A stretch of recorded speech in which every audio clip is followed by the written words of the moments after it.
Di sini saya menggunakan sumber yang berjudul Nutraceutika rumput laut dan peran terapeutiknya dalam mencegah penyakit. Senyawa polisakarida digambarkan sebagai cadangan energi dan senyawa struktural semua organisme termasuk laut dan tingkat tinggi tanaman. Dalam rumput laut, polisakarida adalah yang paling penting makromolekul yang menampung lebih dari 80% beratnya. Polisakarida resisten disebut sebagai serat makanan, yaitu tidak dicerna di dalam tubuh, namun karena aksi enzimatik mikroorganisme di usus dapat berfermentasi pada tingkat yang berbeda-beda. Pada senyawa protein dan asam amino, proporsi protein dalam rumput laut berkisar hingga 45% DEW dan berbeda menurut spesies, musim, dan wilayah geografis protein. Kandungan alga merah ditemukan tinggi, yaitu 20% sampai 35%, diikuti oleh yang hijau itu 10% sampai 20%, dan ganggang coklat itu kurang dari 10%.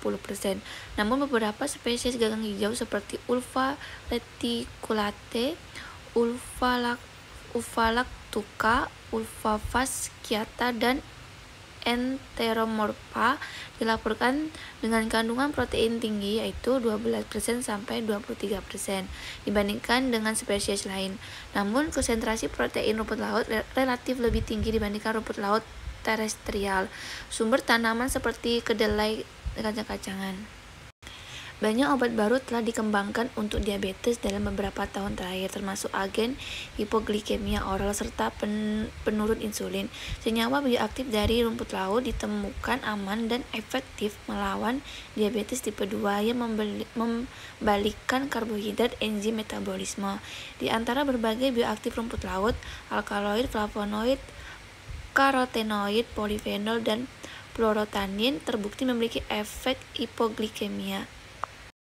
Dilaporkan bahwa fukokantin secara signifikan meningkatkan sensitivitas insulin dan mengurangi kadar glukosa darah pada tikus diabetes.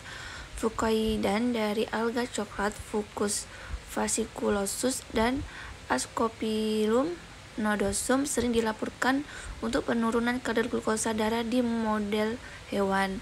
Penelitian ini menunjukkan bahwa fukoidan dengan berat molekul rendah memicu produksi sel beta dan membatasi sekresi glukagon dari sel alfa secara terbalik glukosa darah.